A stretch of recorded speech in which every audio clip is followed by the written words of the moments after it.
Hi, my name's Glenn Ford, and I'm here today with Mike Hutchinson. We're both games designers and games developers that work together on various projects.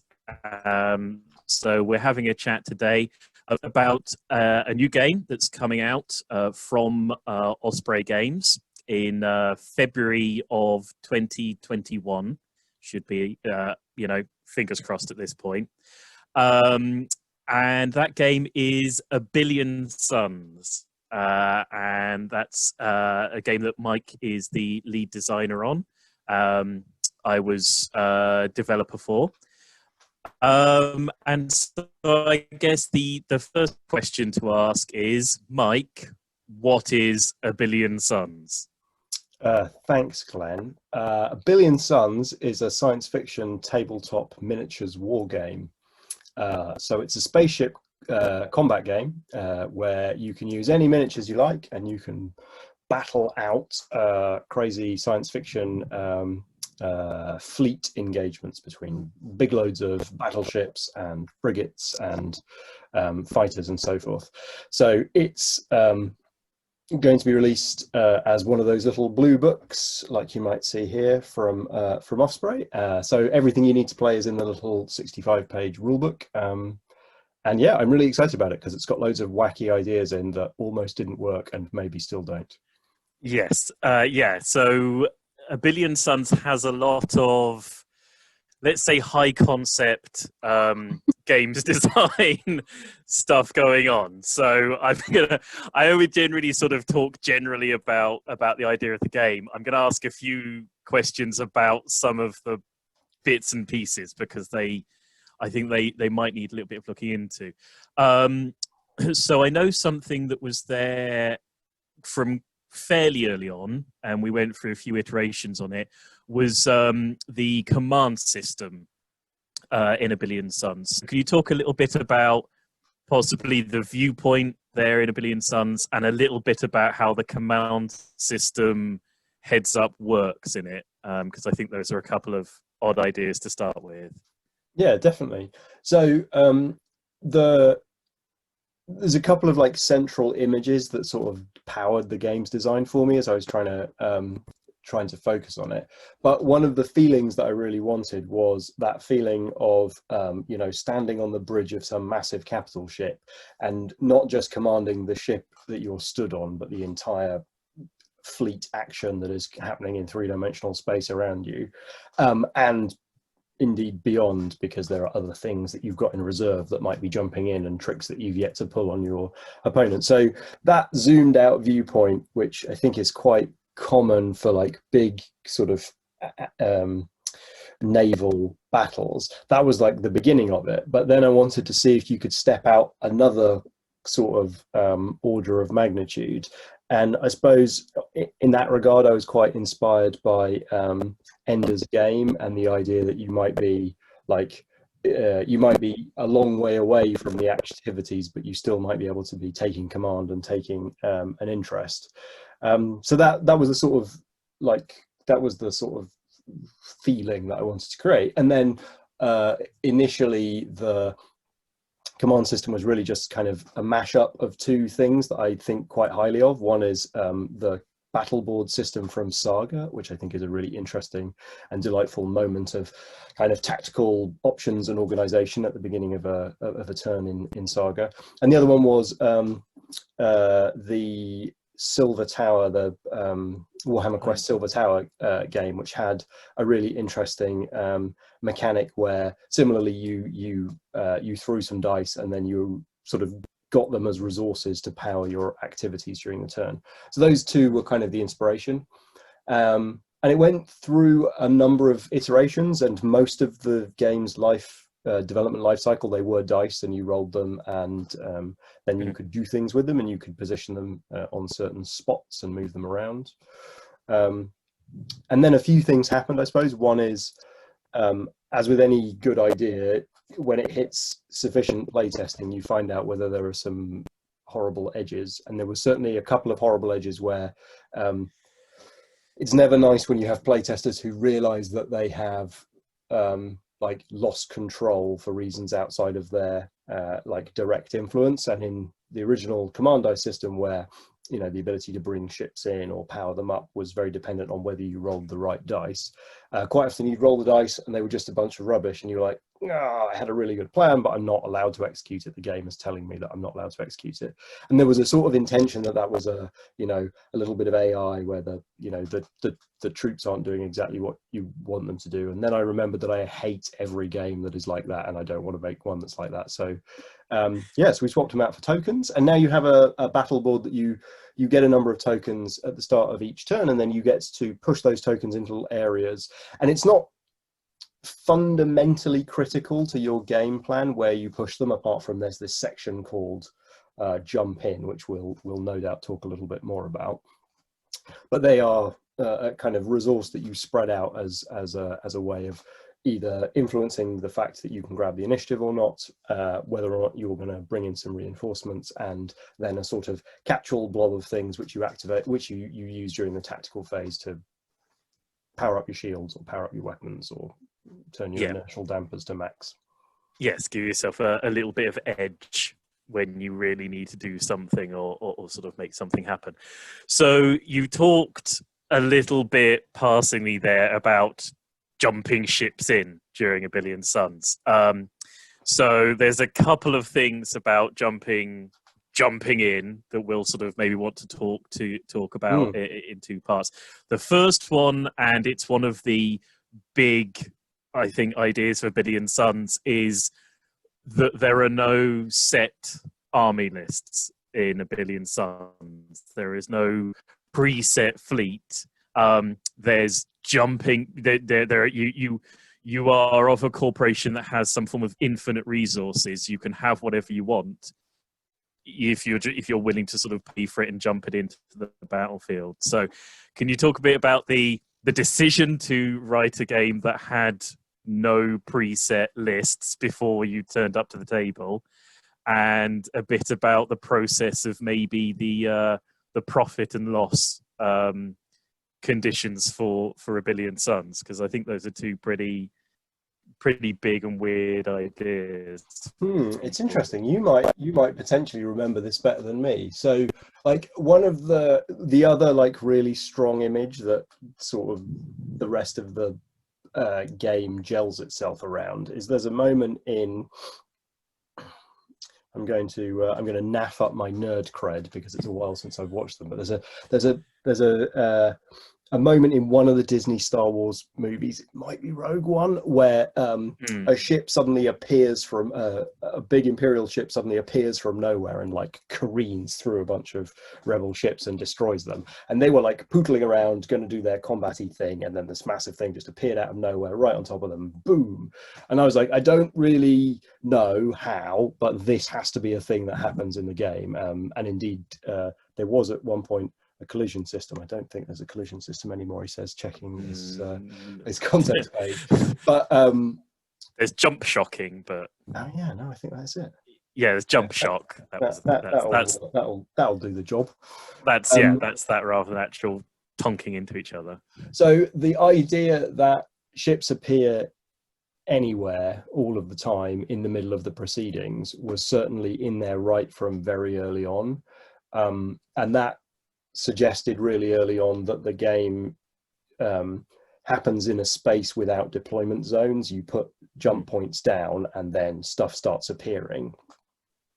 And interestingly, initial versions of the game, there was measurements between the deployment points and they had to be in special, triangles and so on. And Rufus, one of the playtesters, just kept asking, like, why do I have to measure these things? Why can't I just put them wherever I like? And that's always a fantastic question, because the answer is quite often, oh, if you take that rule out, nothing happens, nothing bad happens, and actually some interesting decisions go in the player's hands. And then at that point in the game, there were fleet lists and there were points for ships, and you constructed a fleet before you turned up to the table, and then you kind of introduced it at the right moments and things would appear, and you could appear them on later turns. And then we sort of realized, well, if you buy a big battleship and you turn it up later in the game because it's a a cleverer move to do that, but you only get like 1 or 2 turns out of it. Like maybe you should get a discount. And what if things get destroyed? Like, should they give you money back? And so these thoughts started to develop into the idea that maybe this is a game where you don't know what you're planning to bring to the field, and you bring something, and then Glenn puts something down, and then I put something down, and then we just kind of allow the situation to escalate. And that was really, really tied in with this other kind of high concept idea that I had, which is I really wanted the points that you buy ships with to be the same as victory points. I wanted there to be one currency of victory points and points, which like it is sort of not that revolutionary, because if you've played big mass battle games like the original Fantasy Battle and stuff, like you tend to top things up by counting the amount of victory points that you've killed. But by turning it round and saying, well, maybe you can only spend the things that you're going to make, is kind of where the big switcheroo came. And so you start with no victory points. And in Warhammer, you start with no victory points, but you've given 2,000 victory points to the opposing general, and you have to claw them off them. And in this one, you start with no victory points, and you have to go into debt in order to bring some ships in, and then you have to blow things up or complete missions in order to get back into the black. And I think that mechanism there is probably where the background came from, where I was like, well, I kind of want a sort of extension of the corporate universe that sort of grows out of Gaslands, and we've got this profit and loss tracker. So it just felt like, oh, okay, maybe you're not an admiral, maybe you're a CEO. And then everything just started locking together at that point. Yeah, I think it's, for me, one of the things I really enjoy about that is that because whenever you jump in a ship and you pay for the ship and you go into debt, the way that one player chooses to escalate the game defines what the options are for the other player. You don't have like X many points to spend, so you may as well spend them all. What the hell? In this case, you turn up and I do thing X, and that means, okay, well, now you've got a certain budget. You can undercut me, you can overspend me, you can come in at the same level. And it means that the two players end up defining the size of the game, and I think it's something that's worked out quite elegantly in that respect. Although this exact point, I think, is potentially, if not explicitly, this is potentially the implicit reason why more games don't have this system. Because although, as you've described, that's quite a lovely thing where like the shape of the game is emergent from the decisions the two players make in the early turns.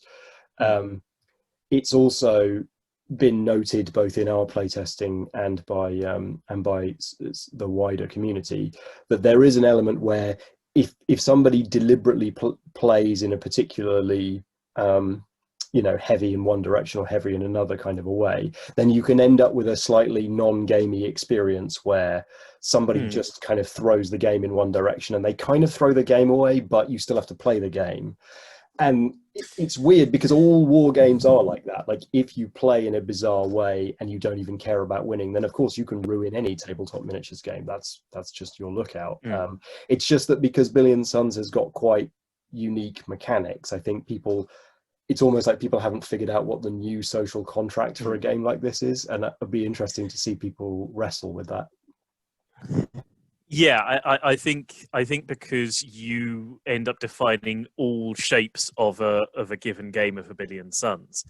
I think it's something we've spoken about, before, is that with A Billion Suns, you're allowed any ship in the game at any point, and there are some people that are going to be very excited by that freedom, and there are some people that are going to be a little bit overawed by it.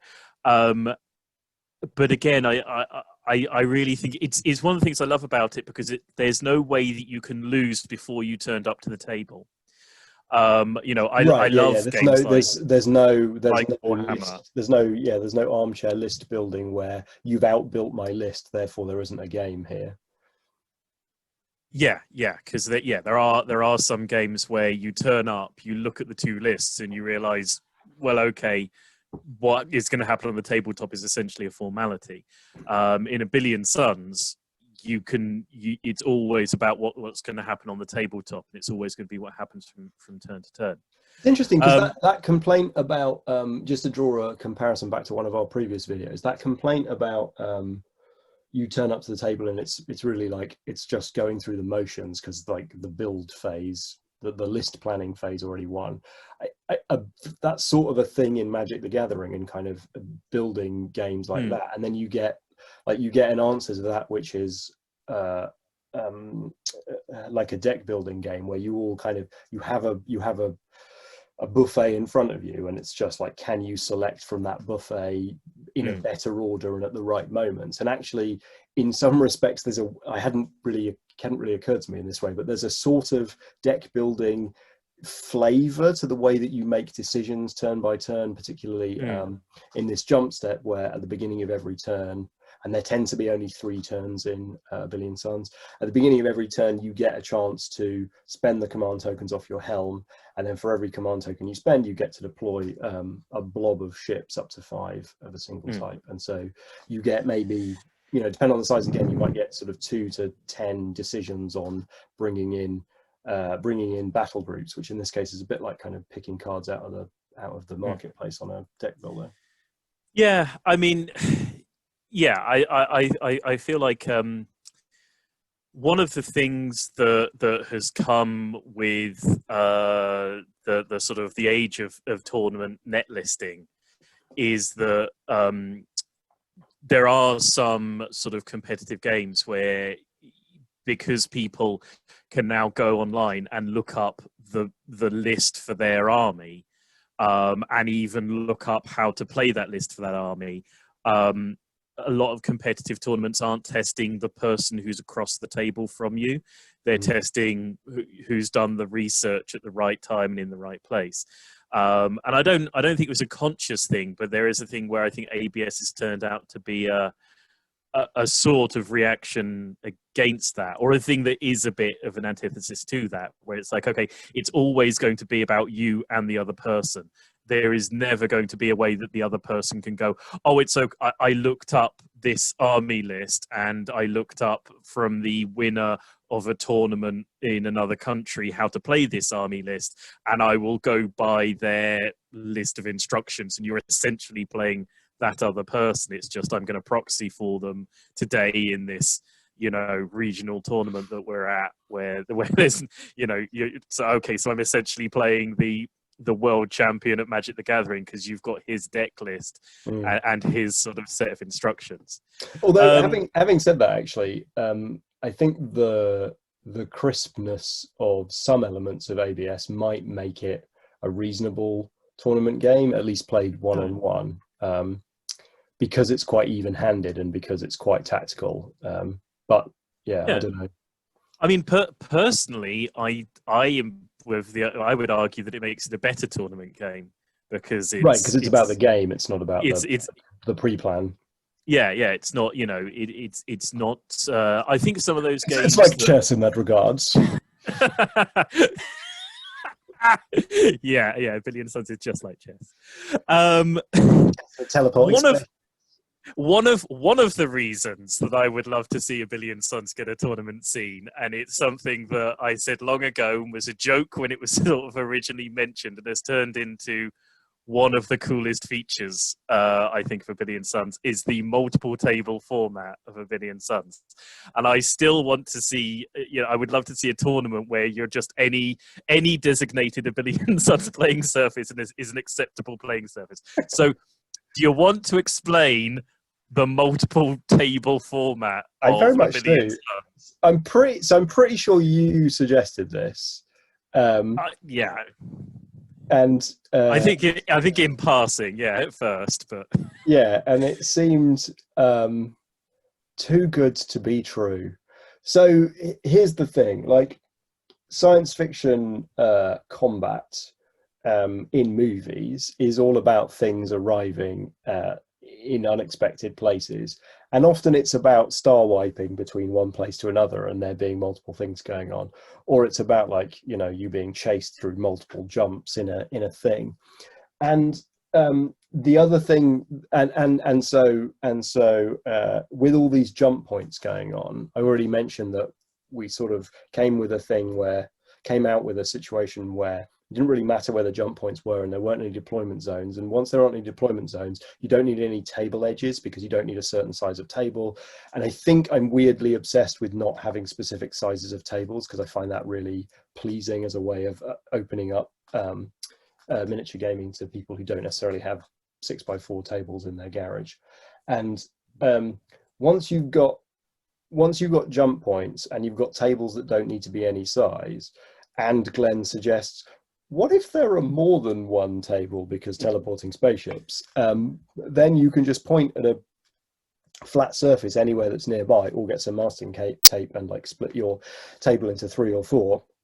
And these can be independent play areas that are completely interlinked because you've got jump points, and once you've got jump points, you can hop between the jump points. And my goodness, we played it a couple of times early doors, and it was just like, this game is instantly better with this in. Like, how does this even work? But it totally works. And it's going to be a real doozy because it sounds mad when you say it to people, and then they say, oh, but I don't have the space and blah, blah, blah. And it's easy because you just take the normal situation that you were already playing and you put a piece of tape down the middle, and now you've got 2 tables and another piece of tape, and you've got, but the tables aren't too small. Like, what's the recommended size for each one? And it really doesn't matter. Like, it's difficult for people to get their heads around, but it really doesn't matter what size the tables are, because the closer you cram objectives in and jump points, just the more messy the melee gets. And it's like having a big punch up, and the more spread out and space you've got, then it's more like having a shooting range match. And it doesn't matter, like the game doesn't care and works great in either situation or in both, because you can have one tiny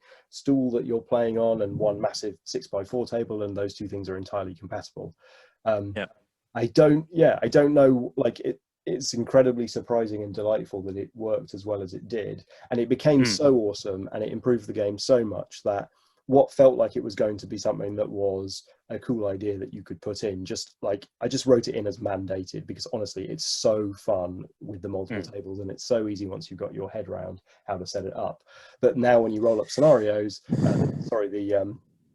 contracts, which are essentially the objectives for each game, you roll up 3 contracts, and each one of them will potentially tell you, add another table, and you have read the rules, so you've got to add another table. That's just what we're doing here. Follow them rules, people. Add multiple tables to A Billion Suns, and then jump between them. Yeah, because the play space. So in A Billion Suns, you put down a jump gate, and that's where your ships come in when you jump them from hyperspace, from wherever the list is sitting. So there was an early point of going, okay, well, if my ships are jumping on this jump gate, and I can put this jump gate down anywhere, why can't I put this jump gate instead of on the table we're sat next to on this over here? I mean, the jump gate isn't driving from one spot to another. It's not walking. I'm pulling it out of space ether. So why are we tied to it? And it's like you say, if anything, it makes it easier to find the space for, because you don't need to get together a single 6 foot by 4 foot or 4 foot by 4 foot flat surface. You need 2 or 3 flat surfaces of any. And we've played with one of the galaxies being on a high chair, or on a breakfast bar, and a shelf on a computer desk. It means that as long as you have 3 flat surfaces within arm's reach, then you've got enough space to play A Billion Suns. And excitingly, what this means is that you can get 2 or 3 transparent plastic tables like you used to get in the 70s in your grandma's house. You put them on top of each other, and you can play that game of 3-dimensional chess that you always wanted to play, and the game will support that out of the box. Well, I think one of the things is it's just like chess. I think when you came up with Gaslands, it's that thing of, okay, you've got those toy cars from your childhood that you always wish there was a solid set of rules to play with. Here's a solid set of rules for it. And for me, there is a bit of that thing of A Billion Suns, where as a child you were like, okay, the coffee table is Alpha Centauri, and the sofa is the solar system, and the shelf over there is Betelgeuse. And A Billion Suns can let you do that. You can go, okay, that surface is that galaxy, and that surface is that galaxy, and that galaxy's got a star in it that needs mining, and that one's got a planet in it, and now let's jump from one to another. And it's it's, I would say this because obviously we put together and you put in the things that you think are cool into a game, but jumping from one table to another table and having the moment of doing the thing the other person didn't spot because it's this sort of three-dimensional thing, and someone going, oh yeah, you get those moments where someone gets to go, oh yeah, no, that's brilliant, of course that's what you're doing, that it's so perfect. Now yeah, I didn't wrap my head around the fact that there was that on that table, that on that table, and that on that table, and you managed to jump from there to there and there to there and stop that. So it has great moments for it. Although that does make me think we should address one of the elephants in A Billion Suns, which is this is going to be, you know, potentially one of its downfalls, is A Billion Suns is not Gaslands. It's a very, very different game, and so yeah. Gaslands, like the visual image of that was very much like, you know, Hollywood physics, cars smashing into each other and spinning around, burning donuts with flamethrowers out of the front of them, and everything serves that madcap explodey thing. Whereas the zoomed out, like almost the pieces on the board are like little blips on a heads-up display, and you're like some kind of savant kind of ice cold admiral calculating the lives of, you know, thousands of sailors in multiple battle groups of interstellar vessels. Like, it's got a much colder, standoffish, like strategic vibe to it, and that kind of cooks its way through a lot of the mechanisms and mechanics. So it's a much more thinky game, and the moments at the beginning of each turn where you're trying to imagine what you're going to put on the table and what your opponent's going to respond with, and the game supports multiple players, so it's 2 to 4 players, so it's similar to Gaslands in that it sort of allows you to bring a group of players to the table, and that just creates a lot of like tactical thinking and planning and trying to predict these mad jumps that that Glenn, you're describing, where you might get you know, you might get ambushed from any side. And so it definitely has a slightly different pace to it and a different feeling to it. But I hope what I hope is that people who come to the game will, who are wanting a very evocative science fiction game, will find that it is evoking that extremely nicely. And it isn't space truckers ramming into each other. Gaslands does that already. This is doing something completely different, and I think completely unique. Yeah, and I definitely think it's still telling a sort of a different sort of story, but it's telling a story in I think still a very evocative way. Because, I mean, I love those moments when you know that there's a set of refugees going through a shipping channel, and you're sort of weaving through them with recon ships, and you know that there's a blockade of destroyers, and you can do all that with A Billion Suns. It tells stories on, I think, a bigger canvas than Gaslands, but I don't think there are any less stories. I mean, that's certainly my take on it. I mean, I think one of the early ways you can see the difference there is that Gaslands is very centered on its movement system. It's a very, very non-abstract movement system. But one of the early decisions that you made with A Billion Suns is that the movement system in A Billion Suns is extremely abstracted. It's sort of unusually abstracted. So the ships are all down to a center pinpoint for their sort of their purpose on the tabletop. I mean, was it a conscious decision to make A Billion Suns more abstracted on the tabletop, less based on the size of a miniature or sort of the length of a ship? Yeah, definitely, 100%. And there's a few reasons for that. One is I wanted it to be miniatures agnostic and scale agnostic, and that suggests that you pick a point and you measure from, and that picking a point and measuring from the flight stand is that's pretty classic sort of spaceship gaming stuff anyway. That happens in Battlefleet Gothic and other places as well. But the critical thing is, like, what does this game care about? And the thing that this game cares about very much is, where are ships and in what direction are they pointing? And one of the things that this game doesn't care about is how fast are these ships moving, how fast have they moved, in what direction did they move. And like there are some games like so for example what's it called, Full Thrust, that game asks the question, what if you tried to model momentum correctly in space, and that like the direction of ships and their momentum is independent, and you get a kind of what's that game, Asteroids, when you're shooting the asteroids with the ship that can spin around whilst it's moving. And that's very fun, and it's kind of Battleship Battle Star Galactica plays with those ideas in on the screen as well. But that was too zoomed in, like that's too much about the mechanics of an individual ship. And remember, this game's about stepping back, and it's like, okay, where on this tactical heads-up display am I exerting strategic pressure? Where are you exerting strategic pressure? You see how like chess it is, Glenn? And then a few more dice than chess, just a few. A lot of dice in it. One of the things that got one of the things that was there right from the very beginning, which I nicked from Hobgoblin, was this idea that weapons have minimum and maximum ranges, so they create this donut around themselves. So that's one of the two ways that sort of ship classes express themselves. So big lumbering ships, they've got these massive guns on them, but you can't shoot anything close to you because the whole thing is, you know, a lumbering thing. And so they've got minimum ranges, and so if you're within 8 inches, for example, then you can't get the big guns on you, and that means the little guys can sneak in, and they've got their short range guns, but they are better at sneaking under.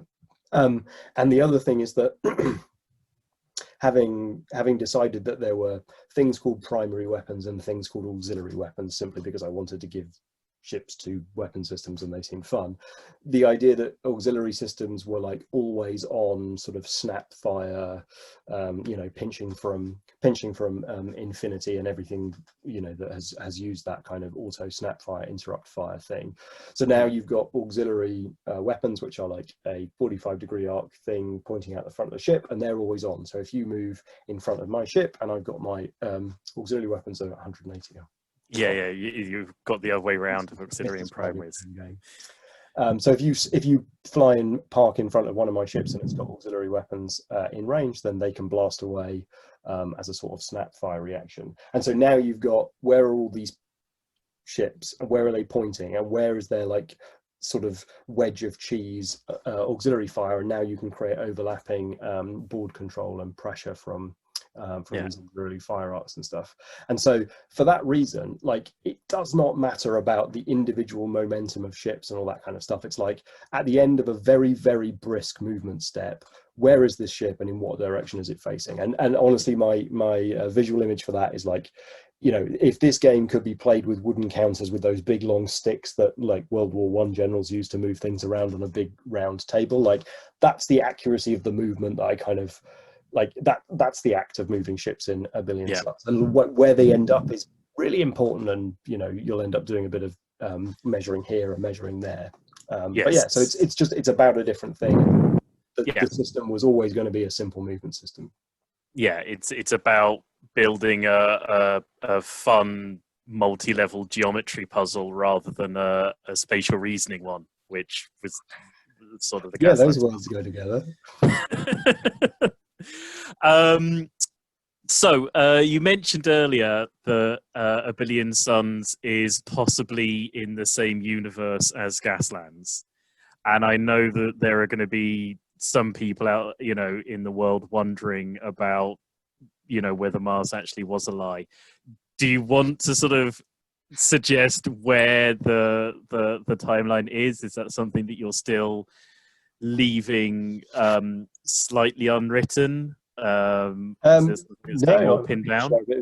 So the game is definitely, like, the game opens with a timeline similar to Gaslands, and in fact it is identical in the first couple of sort of diary entries, but then it scoots forward and shoots much further forward, and so we're in sort of, you know, the year 3120, which I'm disappointed because it was supposed to be 3120 because it was coming out this year, and now I'm annoyed that it's not 21, but whatever. So the background is really a shooting forward of all the same kind of goofy ideas about you know, what if there was a massive expansion, but it was being run by corporations and companies rather than governments and empires. So personally, I find that a more interesting idea, because space empires are lovely, but that stuff feels quite reasonably well explored. And for me, at least, like, my lived reality is one of massive tech giants starting new cold wars with China, and that seems more relevant and interesting to me as a writer at the moment. So yeah, so the game is set in a sort of colossally, exponentially expanding human influence over the galaxy, and that's begun with the exploration of like the core systems, which are where the initial kind of mission set, the initial contracts are set, which is the busy industrial hub filled with mining activities and pleasure cruises and all kinds of day-to-day businesses and piracy and so on. And then there are other parts of that of the setting that I want to explore through new contract sets. So exploring a war zone where there's some massive conflicts going on, providing new ways to play the game, exploring the lawless fringe where there's less oversight, but there's also less money, and there's more scrapping around and more crazy adventures to be had. So yeah, so it casts out from the same themes as Gasland, and indeed is sat in the same universe, just a 1,000 years further forward.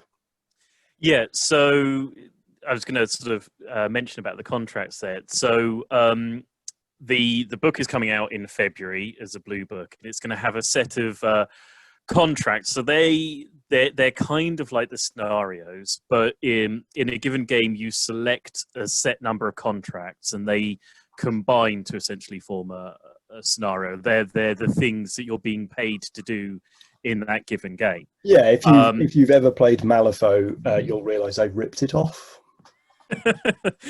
And so in the main blue book, they're the core contracts. You're going in and you're mining an asteroid field. You're recovering water from a hydro planet. You're rescuing scientists from a space station. The sorts of things you would imagine that a sort of intergalactic mega corporation probably does on its sort of day-to-day runnings. So as I understand it, your intention is to bring out online content, which is going to be expanded contracts in various other areas. Yeah, definitely going to bring out expanded or new sets of contracts. So with the 12 contracts that are in the book, they form like a nice, coherent, sort of interconnected set of missions.